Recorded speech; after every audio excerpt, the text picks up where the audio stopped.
Oh, hello. What's up, everybody? I'm gonna give this just a sec for everybody or for it to buffer. But today I want to talk about Iran. There's a lot of talk going on that the United States is gonna increase tensions with them, increase posturing, because Iran has decided that they're not really going to follow along with the Iran nuclear deal if the United States doesn't. And of course, I don't really even think Iran is that big of a deal to begin with. I think it's way blown out of proportion, but I mean, the mainstream media would have you believe otherwise. So with all that being said, it's a minute in, I'll get started. So Hassan Rouhani is the president of Iran, and on Tuesday he declared that the country is capable of resuming their nuclear weapon program within a matter of hours in an ominous warning to the U.S. The 2015 Iran nuclear deal set restrictions on how radioactive enriched uranium can be for use in nuclear power plants and halted the nation's attempt to produce atomic warheads. And that's according to some people. According to Iran, they weren't really even trying to create nukes. But Rouhani announced that just 2 days after it was revealed Iran would be increasing their military budget by $500 million, and the funds would go to bolster their ballistic missile program and their paramilitary Revolutionary Guard. Now, Rouhani says that, he didn't react well at all to these sanctions.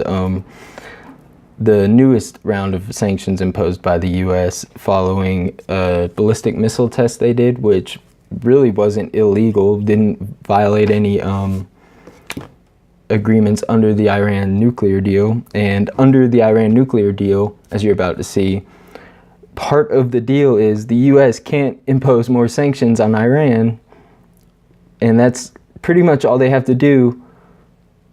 Like, the U.S. has to do is not do that one thing, and here we are. So let me go ahead and read you what Hassan Rouhani had to say about this. In an hour and a day, Iran could return to a more advanced nuclear level than at the beginning of negotiations that preceded the 2015 deal. The U.S. has shown that it is neither a good partner nor a trustable negotiator. Those who are trying to back the language of threats and sanctioning are prisoners of their past hallucinations. They deprive themselves of the advantages of peace. The deal was a model of victory of peace and diplomacy over war and unilateralism, said Rouhani.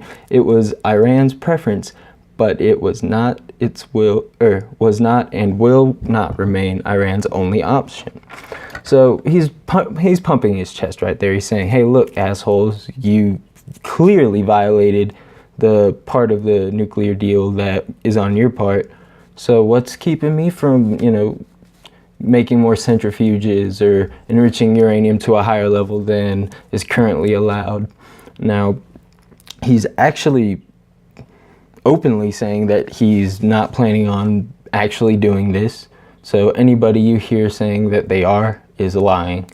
But he said if you impose these sanctions and they go into effect and you broke the deal, who knows? Who knows what will happen? Which really doesn't put anybody in a good place.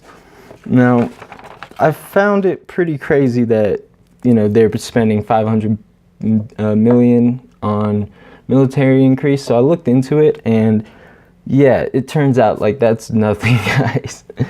So what I did is I went ahead and I printed out, I hope you can see it, a sheet, and it has two different things. This, the amount of GDP that goes into the military budget and the military budget itself. So yeah, U.S. $611.2 billion. You want to know where Iran is? Number 19. They have, and I went ahead and added the 500 million in there. So that's $12.8 billion. And you want to know who the U.S. is allies with? Everybody in yellow. And that's really just regional allies. So people in the Middle East that we're allied with. Because, of course, we're allied with pretty much everybody on this list. And if you can notice, Russia's in pink. That's because that's Iran's only ally on the top 19 countries for military spending. So keep that in perspective. I mean, we spend $611.2 billion on military spending. China's in second place with 215 million. That's almost $400 billion difference. So I'm sorry, 215.7 billion. Yeah, it's almost a $400 billion difference between us and China. And then if you look at all of our allies, you see that we have nothing to worry about. And it kind of puts into perspective how much people over-exaggerate the threat that places like Iran poses, because Iran is not, they're not creating as many terrorists as the mainstream media would have you believe either. They're a Shia Islam or Muslim nation, which means that they are of a smaller minority in the Middle East. Most of them are Sunni. So Saudi Arabia, the UAE, pretty much anyone in the Gulf Coast Alliance. So if you are familiar at all with the Qatar crisis, Qatar is also a Shia country. So they have a lot of power, the other countries do, either cutting off their supplies, yada yada, to put pressure on them to make them bend to their whim, because Qatar isn't going to be able to take on the whole Middle East. And, you know, there's, like I said, only a few Shia majority countries. And Iran being one of the biggest ones. Other allies that Iran has in the region, Iraq, Lebanon, Palestine. I mean, Palestine is not even a country. I mean, it should be, and it is, well, it's not technically legally one, but yeah, because Israel has pushed so far into their settlements that they're almost non-existent. So it's hard to even call Palestine a state. Russia, Syria, Venezuela, that's who they have on their side. We have Saudi Arabia, France, the UK, Germany, South Korea, Italy, Australia, Canada, Spain, and Turkey. Those are all on the list. That's insane. So it's unfortunate that it's like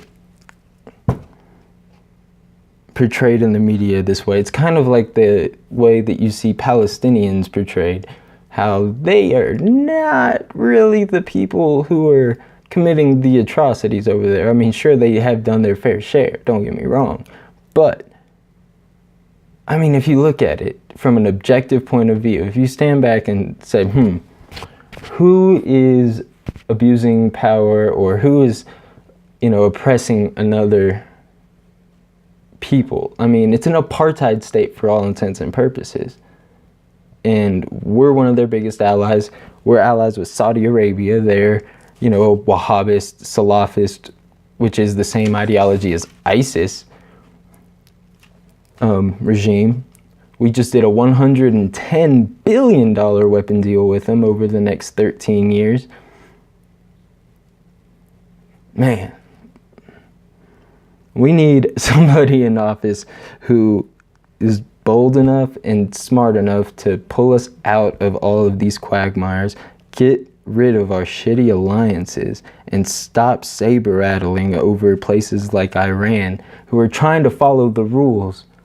I mean, the sanctions that were levied on them are not, you know, they passed with flying colors. The House, Senate, and President signed off on them.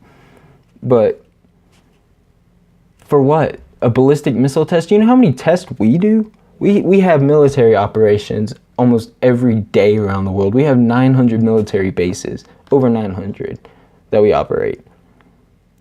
And we're scared that they're firing one ballistic missile. It reminds me of North Korea. You know, people think Kim Jong-un is going to kill us.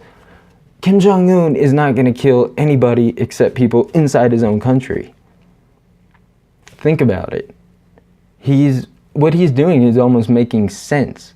You know, if you are a totalitarian dictator like he is, what are you going to do to keep from being invaded and overthrown like you see the U.S. do in places like Libya with Gaddafi or Saddam Hussein? And there's an endless list of people that the CIA has deposed in deep state operations that just show how perverse and imperialistic our, system of government really is. Yeah, let's see. Is there anything else to talk about? I feel like I covered everything. Touched all my bases. I mean, yeah. We just need to hope that cooler heads prevail in all of this shit, and we need to elect somebody into office who's gonna stop intervention. Not somebody like Donald Trump who says he is, but somebody who will actually do it and actually pull our troops home and not send 4,000 more troops to Iraq like Trump is planning to do. I'm sorry, Afghanistan.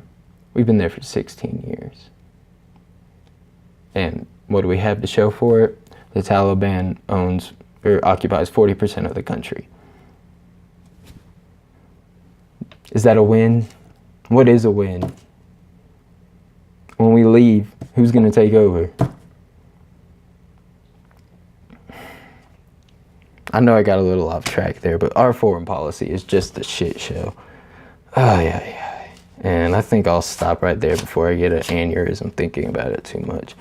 So, if you like what I do, please like, comment, subscribe, and I'll see all y'all later. Peace.